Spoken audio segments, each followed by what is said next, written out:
Thought you'd escaped trouble? Turns out it's an even bigger nightmare. Who knew the last thing you'd run into would be the most bone-chilling of all? At the forest fork in the road, what happens if you take the left path? Hey everyone, it's Lan here. Welcome back to Lan Wong's Land of Scary. Last time we talked about Alan running into a soldier with half his face split open in the forest, and he even saw Master Guang with his head cut off. Today, we're picking up right where we left off. This experience was so close to death, you'll break out in a cold sweat just listening.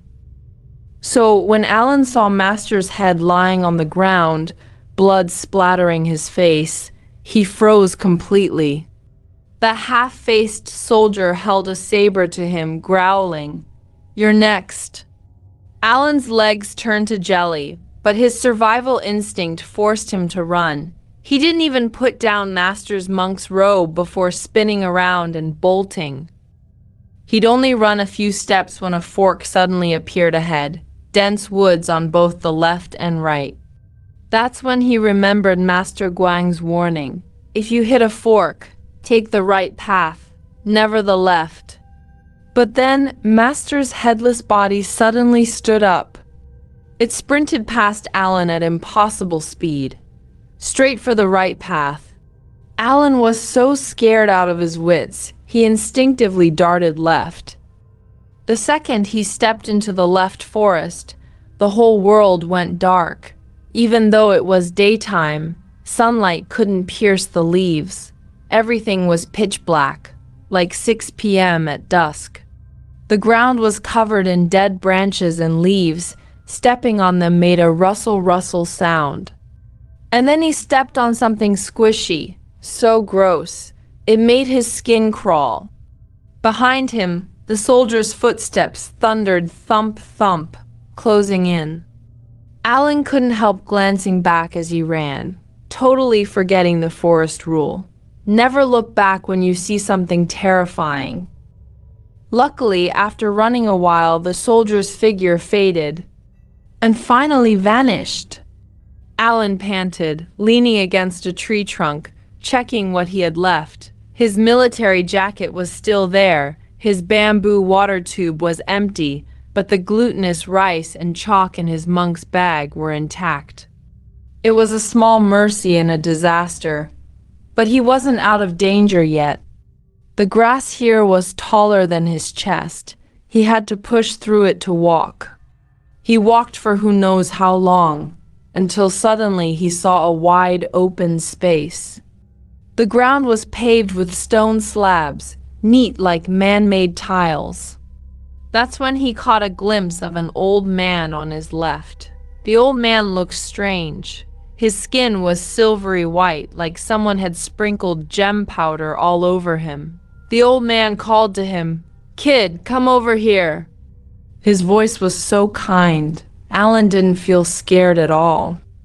His feet moved on their own, carrying him over. Up close, he saw the old man wore a sarong on his lower half and was shirtless on top.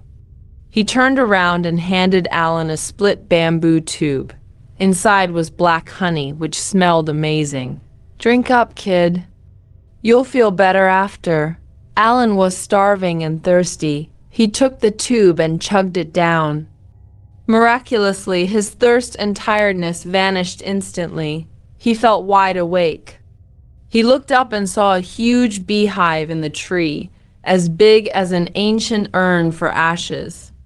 Later, his dad told him these were royal bees.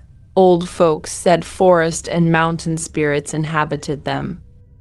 The silvery old man watched him, then suddenly said, "Huh? Aren't you the shaman's son? What are you doing here?" Before Alan could answer, the old man added, "Keep going straight. Grandpa shortened your journey for you. Watch out for beasts." Alan was thankful. He knelt down, bowed, then stood up and kept walking. After a few steps, the old man's voice called again, "Remember to watch where you step." Alan replied, "Got it." But he hadn't walked far when he felt sleepy. He saw a black patch of ground ahead and thought, I can lie down and rest here. But the second he stepped on it, plop! His foot sank right in. Oh no, quicksand! Alan's heart dropped. That's when he remembered the old man's warning. The quicksand was already up to his calves, and the more he struggled, the deeper he sank. Suddenly, he recalled his dad's advice. If you fall into water or quicksand, stay calm first. Move slowly. Don't rush. He took a deep breath, slowly untied his waist rope, and pulled off his pants. Now he was half naked, not even wearing underwear. He laid his military jacket over the quicksand, pressed down hard with his hands, and used the leverage to crawl out slowly. Finally, he escaped.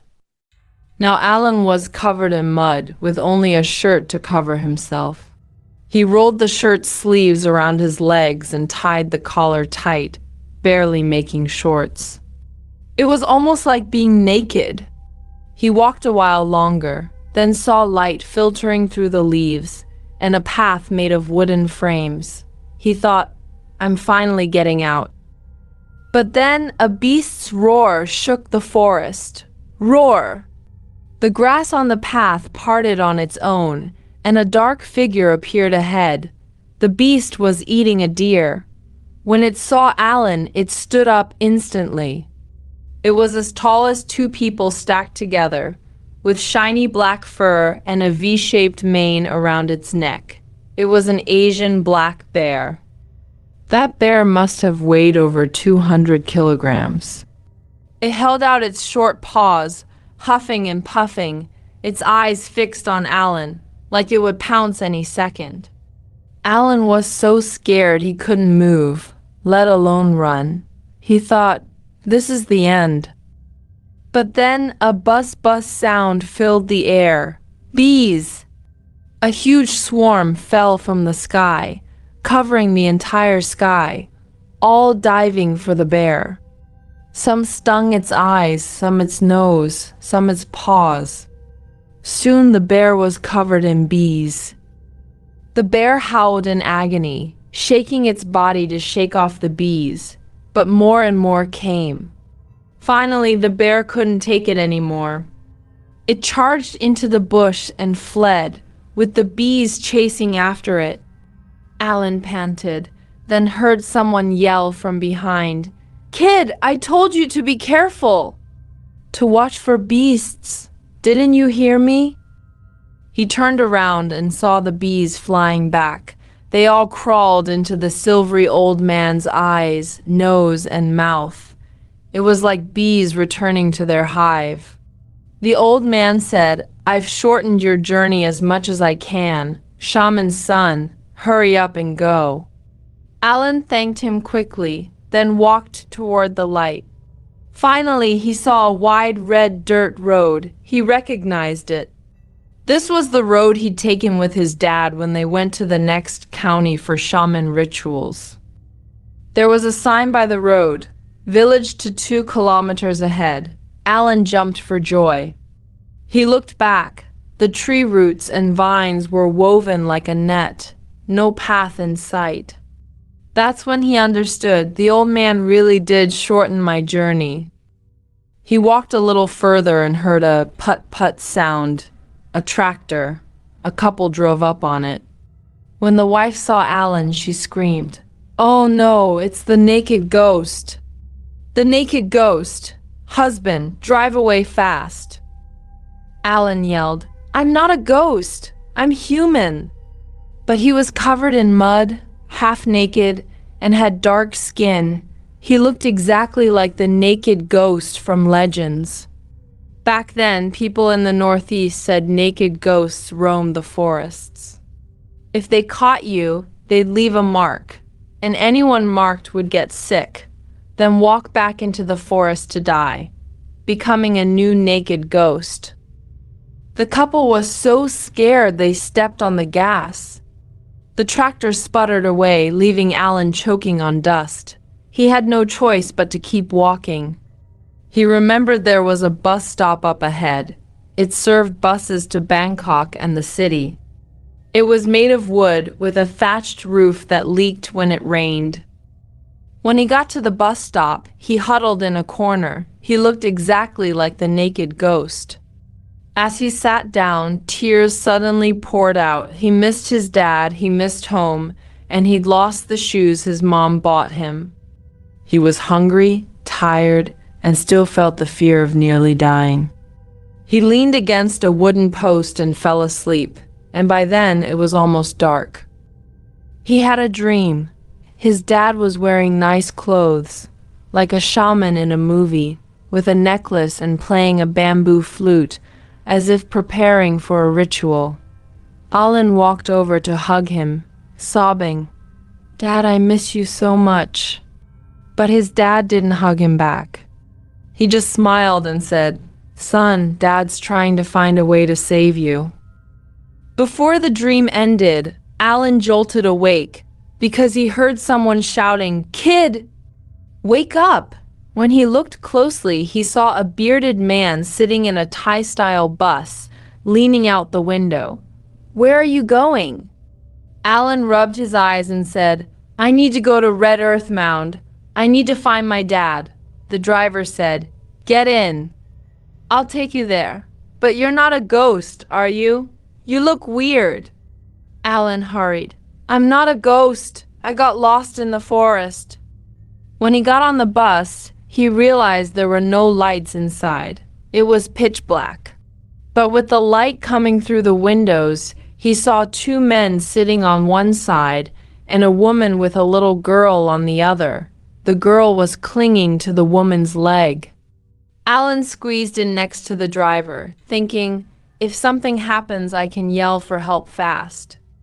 When the bus started, no one spoke. The only sound was the two men coughing hard. Soon, the woman started coughing too. Alan felt a cold chill on the back of his neck. Then he felt something hard in his shirt pocket. His chalk box. He hadn't lost it. He opened the box and wiped chalk around his eyes, and what he saw made him almost scream. All four people on the bus had yellow eyes, like jaundice, bright and terrifying. The coughing got louder, and blood started coming up. The little girl suddenly sobbed, "Mommy, I want to go home. I don't want to go." She cried so hard it broke his heart. Alan looked over, wondering why she was crying so much, and then he saw the woman pick up the little girl and jump out the window with a thud. She jumped headfirst. After landing, their figures vanished. Only dust was left. The two men had been coughing since they got on the bus, and now they were coughing even harder. One of them coughed so violently that his eyeball popped out. It fell to the floor with a plop. Alan banged on the window. "Stop the bus! Stop now!" The driver slammed on the brakes. When Alan got off and looked back, all four people on the bus were gone. The driver got off and asked, "What happened?" Alan cried, "A mother and daughter jumped out the window, and those two men are coughing up blood." But instead of panicking, the driver's eyes welled up. He grabbed a bottle of rice wine from the bus and chugged it, then burst into tears, his whole body shaking as he said, "It's my fault. It's all my fault." It turned out the driver's name was Rong. Back in the day, he'd illegally smuggled people from neighboring countries into the city to work. Years ago, he'd picked up 4 people, 2 men and a mother with her daughter. The little girl had cried the whole way, saying she didn't want to go. Halfway there, the woman had suddenly grabbed the girl and jumped out the window. When Rong had gotten out to check, both were already dead, their necks broken. When he reached the destination, he found the 2 men dead on the bus too, foaming at the mouth from some unknown illness. This incident had haunted Rong ever since. Every time he took this road, he'd drink rice wine to numb the pain, but he had a wife and kids to support, so he couldn't quit this job. He cried as he drove, and when they reached a fork, he said, "Red Earth Mound is 500 meters ahead. Go find your dad, and if you see him, give my regards to him and your grandpa, okay?" When Alan got off, Rong handed him a bag. "There's glutinous rice inside. Take it. We're still in the part of the forest where ghosts are trapped. If someone calls your name, never answer. Never look back. Just keep walking forward." With that, he drove away. Alan walked along the road as the sky grew darker. He was still barely dressed, with his monk's bag slung over his shoulder. Halfway there, he suddenly heard a little girl crying by the side of the road. He remembered Rong's warning and tried to ignore it, but after a few steps, his heart softened. What if she's really a person? He turned back and saw a little girl about 5 years old, sitting with her knees pulled to her chest, crying, "I'm lost. I'm so hungry." Alan took out the glutinous rice from his monk's bag and gave it to her. She ate ravenously. Alan said, "The village is up ahead. I'll take you there." But the little girl shook her head. "I can't leave. I died here." "Brother, take this. It'll keep you safe from ghosts." She handed him a strip of something about 1/2 foot long. Alan was terrified, but he took it and put it in his monk's bag. "Thank you. Let me take you back anyway." The girl shook her head again. "I have to stay here. When you get to the village, give that to Ah Rong for me." Alan agreed, then turned and ran. He'd finally learned his lesson and didn't dare ask any more questions. After running 200 or 300 meters, he finally saw the village archway. Alan jumped for joy and sprinted toward it, yelling. He remembered Aunt Zhang's house was nearby, so he ran straight there and said, "A little girl asked me to give you this." When Aunt Zhang heard this, she dropped to her knees and asked, "What did that little girl look like?" Alan described her. She's about 5 years old, with big eyes and curved eyebrows. And Zhang burst into tears. "That's my granddaughter. She went into the forest a month ago and never came back." Alan pulled the object out of his monk's bag. It was a 1/2-foot-long leg bone. Aunt Zhang hugged the bone and cried, "This must be my granddaughter's bone. Everyone said the naked ghost took her." Later, they found out the little girl had starved to death by the forest edge. That's why she'd eaten the glutinous rice so greedily. Alan didn't have the heart to stay. He ran straight to his dad's house. When he pushed the door open, he saw his dad already dressed in his shaman's robes, ready for a ritual. It was fully dark now. When his dad saw him, he pulled him into a hug. No scolding, just warmth. He led Alan to a water tank filled with water that smelled of jasmine and gardenia. The water felt like it had been blessed. His dad slowly washed Alan's body, scrubbing off the mud and any invisible evil spirits. He carefully applied medicine to Alan's wounds as he washed. It was then that Alan noticed how warm his dad's hands were. How kind his face looked. He'd always thought his dad didn't like him, but it had all been a misunderstanding. After this incident, Alan changed completely. He stopped being rebellious and spent all his time learning shaman knowledge from his dad. Later, his dad even sent him to a boxing camp to build his courage and discipline. As for the leg bone, An Zhang buried it properly and visited the grave every year. And about that military jacket? Word had it the soldier ghost had gone to Alan's house to ask for it back, but Alan had lost it in the forest. In the end, his dad performed a ritual to send the ghost away. That's the end of the story. Folks, did this scare you a little? Back in the day, the forests on the northeast border were full of unexplainable things. This story came straight from Alan. Every detail is true. Next time you go to a remote forest, remember, don't wander off randomly. If you hit a fork in the road, always take the right path. So that's the story. I really hope you guys enjoyed this. Give it a thumb up if you did.